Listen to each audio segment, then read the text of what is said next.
Hi madam. Hello అండి. Big boss season 10 అగ్ని పరీక్ష స్టార్ట్ అయింది, చూస్తున్నారా? చెత్తలా ఉంటుంది. ఎందుకని? అసలు ఓ రకంగా చెప్పాలంటే అది అగ్ని పరీక్ష లేకపోతే అవమాన పరీక్ష అన్నట్టుగా తీసుకెళ్తా ఉన్నారు ఈ బిగ్ బాస్ సీజన్ 10. నిజంగా చాలా వర్స్ట్గా ఉంది. నాకు తెలిసి బిగ్ బాస్ సీజన్ స్టార్ట్ అయ్యే ముందే అగ్ని పరీక్షలోనే ఈజీగా తెలుస్తుంది ఈసారి సీజన్ అంతా చెత్త అని చెప్పేసి. అనవసరంగా జడ్జిని తీసుకొచ్చి పెడతారు, అన్నెసెసరీగా అంటే పిచ్చి పిచ్చి టాస్క్లు ఇస్తారు, వాళ్ళ మధ్య గొడవలు పెడతారు. నాకు తెలిసి ఇదంతా వర్కౌట్ అయ్యేలా లేదు ఈ సీజన్. అంటే కామన్ మ్యాన్ వీళ్ళకే ఎందుకు అగ్ని పరీక్ష, సెలబ్రిటీలకు అగ్ని పరీక్ష లేదు, ఎందుకు లేదంటారు? ఎందుకు లేదు అంటే ఏదైనా కామనర్స్ని తీసుకొచ్చి షో నడిపితేనేది కదా టీఆర్పీ లేసేది.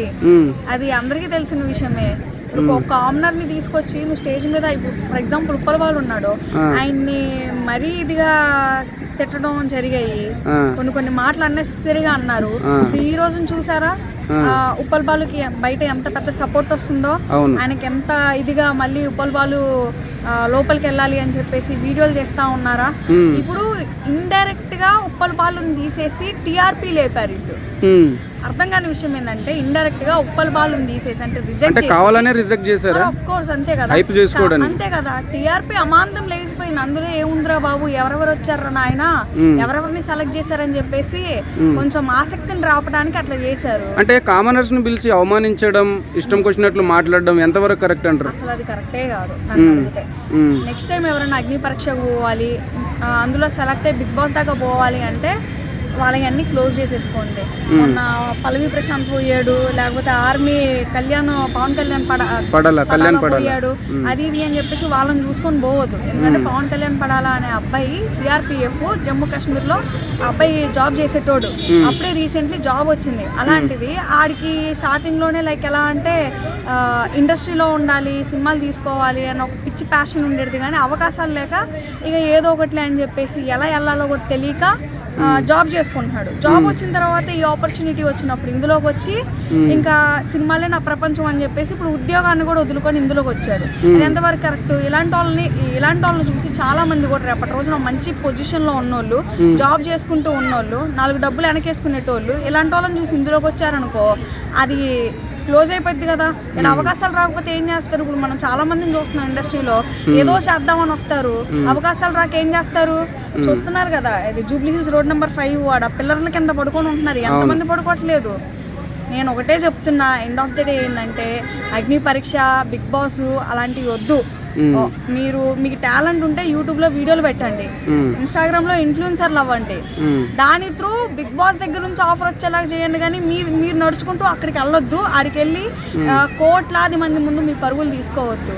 మీరు ఎంత టాలెంటెడ్ ఉన్నా సరే, మీరు చూసారా అగ్ని పరీక్షలో కొంతమంది ఎవరో లైక్ 2-3 అనుకుంటా స్టేజ్ మీదకి రాగానే ఏం అడగకుండా పంపించేశారు.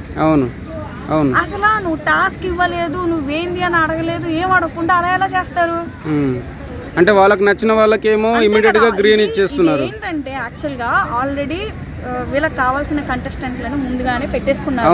ఇప్పుడు ఎవరైతే ఉన్నారో 70 మంది, ఆ 70 మందిలో ఫిల్టర్ చేసి 30-11 మంది 10 మందిని ఫిల్టర్ చేసి పక్కన పెడతారు. వీళ్ళు ఏంటంటే ఓన్లీ ఆ గేమ్ పరంగానే టీఆర్పీ కోసం ఒక వారం రోజులు వాడుకుంటున్నారు అంతే, అంతకు మించి ఏం లేదు. మనం చూసాము ఆల్రెడీ, అందులోకి వెళ్ళి రిజెక్ట్ అయ్యి వచ్చిన వాళ్ళు కూడా అదే చెప్తున్నారు. ఏం చెప్తున్నారు? అసలు మాకు టాస్కే ఇవ్వలేదు, మాట్లాడే అవకాశమే ఇవ్వలేదు, అలాంటిది మమ్మల్ని పిలిచి అవమానించడం ఎందుకు? ఇప్పుడు ఒక అబ్బాయి ఉన్నాడు, మొన్న అబ్బాయి లైక్ ఇండస్ట్రీలోనే ఉంటాడంట, సంథింగ్ సీరియల్స్ చేస్తాడంట అబ్బాయి. వాళ్ళ మదర్కి బాగోక సంథింగ్ స్టేజ్ మీదకి వచ్చిన తర్వాత నువ్వేం చేస్తావు అది ఇది అని, మా అమ్మ కోసం వచ్చినాను, మా అమ్మ అడిగింది ఇలాగ బిగ్ బాస్లోకి వెళ్ళిరా నిన్ను చూడాలని ఉందని, ఆ మాటను నేను నిలబెట్టుకోవడానికి వచ్చినా అంటే, మీ అమ్మకు బాగున్నప్పుడు నువ్వు ఎందుకు వచ్చావు, వెళ్ళి చూసుకోపో అని చెప్పి మొహం మీద ఇలానే పంపించారండి. వాళ్ళు చుట్టాలు చూస్తారా, తెలుగు 2 రాష్ట్రాల ప్రేక్షకులు చూస్తారా, ఎంతమంది చూస్తారు? తన బంధువులే కానీ, తన చుట్టాలే కానీ, లేకపోతే ఫ్రెండ్సే కానీ, ఎంత మందిలో అబ్బాయి ఇజ్జత్ పోయినట్టు. అంటే వీళ్ళు అగ్ని పరీక్షలోనే షో యొక్క హైప్ పెంచుకొని షో ప్రోగ్రామ్ స్టార్ట్ అయ్యేసరికి హైయెస్ట్ టీఆర్పీ రేట్ తెచ్చుకోవడానికి ప్లాన్ చేస్తున్నారు. పల్లవి ప్రశాంత్ టైం అప్పుడే అనుకుంటా, లైక్ ఆయన గెలిచి బయటకు వచ్చినప్పుడు అమర్దీప్ వాళ్ళ వైఫ్ కారు పగలగొట్టడం అక్కడనే సగం పడిపోయింది. ఎందుకురా నాయన ఈ చెత్త షోలు అని చెప్పేసి లాస్ట్ టైం పెట్టినప్పుడు కూడా అంతే అయింది. అంటే షో మీద కొంచెం నెగిటివిటీ వచ్చేసింది. ఈ నెగిటివిటీని కప్పుపుచ్చుకోవడానికి ఇప్పుడు ఇలాంటిది పెట్టారు. అంటే మీ పర్సనల్ ఒపీనియన్ బిగ్ బాస్ వల్ల ఇలాంటి సమయం యూజ్ ఉందా? యూజే లేదు నన్ను అడిగితే. ఇప్పుడు మీకు డౌట్ రావచ్చు, మరి మీరు ఎలా చూస్తున్నారని చెప్పేసి. నేను చూడట్లా. అందులోకి వెళ్ళి వచ్చిన వాళ్ళే మనకు చెప్పారు చాలా మంది, ఇక్కడ ఇలా జరిగింది అలా జరిగిందని. ఇప్పుడు సాటి మనిషిగా ఒక మనిషి కష్టాన్ని చెప్పుకుంటున్నప్పుడు వినే బాధ్యత ఎవరికైనా ఉంటది, అవునా కదా? అలానే విన్నాము, వాళ్ళు చెప్పింది మన చెవులారా విన్నాం కాబట్టి మనకు కొంచెం బాధ వేసింది, దాని గురించి మనం చెప్తున్నాం అంతే. ఇప్పుడు నిజంగానే ఒకవేళ బిగ్ బాస్ ఇప్పుడు మనకి సెప్టెంబర్ 10 నుంచో ఎప్పుడు 5-6 నుంచి స్టార్ట్ అవుతుందంట. చాలా మంది చూసి వస్తారు, నలుగురు చెప్తేనే కదా మనకి దాని గురించి తెలిసేది. మనం చూడకుండా కూడా చెప్పలేము ఏ విషయాన్ని అయినా సరే. అంటే వరల్డ్ రియాలిటీ బిగ్గెస్ట్ షో అని అంటారు, ఓటింగ్ సిస్టమ్ అంటారు, ఎవరికి ఎన్ని ఓట్లు వచ్చినాయి కూడా చెప్పారు, వాళ్ళే టాప్ 10 ప్రకటిస్తారు, టాప్ 5 ప్రకటిస్తారు, విన్నర్ ప్రకటిస్తారు. ఇది ఎంతవరకు కరెక్ట్ అంటారు? మీరు ఒకటి గమనిస్తే లాస్ట్ సీజన్ లో కూడా మన తనుజ గెలవాల్సింది పవన్ కళ్యాణ్కి ఇచ్చారు. ఆ లాస్ట్ టైం అమర్దీప్ వచ్చేదేమో పల్లవి ప్రశాంత్కి ఇచ్చారు. ఎందుకు ఇచ్చారు? ఇప్పుడు ఇచ్చే దాంట్లో కూడా ఒక స్థాయిలో వస్తున్నారు వాళ్ళు. ఇప్పుడు మనం ఏమీ లేనోడికి ఇచ్చామనుకో బిగ్ బాస్ ఆడుకో పోయిద్ది, అవునా కదా? ఇప్పుడు ఎండ్ ఆఫ్ ది డే వాళ్ళకి ఏం కావాలి?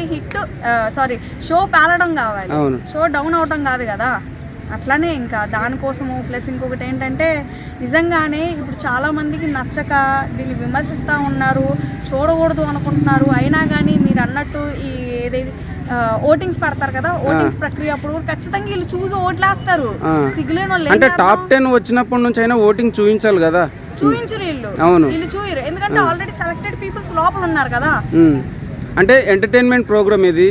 ఆ షోలో ఈ లాస్ట్ సీజన్లో మన ఇంతకుముందు ఈ అవినాష్ కానీ, అంతకుముందు టేస్టీ తేజ కానీ, వీళ్ళందరికీ ఎంటర్టైన్మెంట్ ప్రోగ్రాంలో ఎంటర్టైన్ చేసిన వాళ్ళకి విన్నర్ ఎందుకు ప్రకటించట్లేదు వాళ్ళు అంటారు? ఎందుకంటే నలుగురిలో ఎంటర్టైన్ అంటే లాస్ట్ సీజన్ లో మాక్సిమం ఎంటర్టైన్ చేసింది ఇమాన్యుయల్. అంటే ఒక చిన్న పాయింట్, బేసికల్లీ ఒక పాయింట్ మాట్లాడదాము. ఎప్పుడు నవ్వించే వాళ్ళు నలుగురిలో నవ్వుకుంటూ ఉండే వాళ్ళే నవ్వులు పాలవుతారు. అలాంటి వాళ్ళని ఎవరు చూడరు. అది ఎక్కడైనా అంతే. కమిడియన్ అయినా, పెద్ద తోపు కమిడియన్ అయినా అదే end of the day. Okay madam, thank you. Okay.